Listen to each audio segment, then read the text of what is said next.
लोकमत सरपंच पुरस्कारानं रांजणगावचे प्रमोद चव्हाण सन्मानित। चाळीसगाव तालुक्यातील रांजणगाव इथं गावाला वेळ देऊन उत्कृष्ट कामगिरी केल्याबद्दल माजी सरपंच तथा विद्यमान सदस्य प्रमोद वसंतराव चव्हाण यांना लोकमत सरपंच पुरस्कारानं सन्मानित करण्यात आले।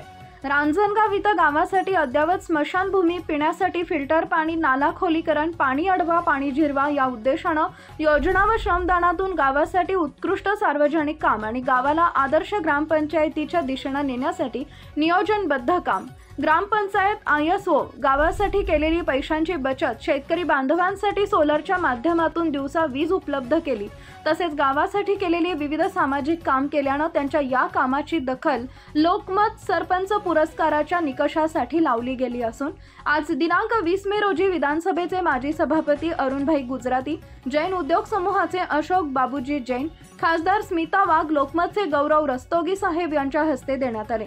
यावेळी त्यांच्याबरोबर रांजणगावचे ज्येष्ठ सदस्य माजी सरपंच जिभाऊ आधार पाटील आणि गावातील प्रमोद खैरनार, विजय चव्हाण, संदीप चव्हाण, शालिक मोरे, विशाल मोरे, अनिल पाटील, नजीर पठाण उपस्थित होते। त्यांच्या या गौरवाचे सर्वत्र कौतुक होत आहे।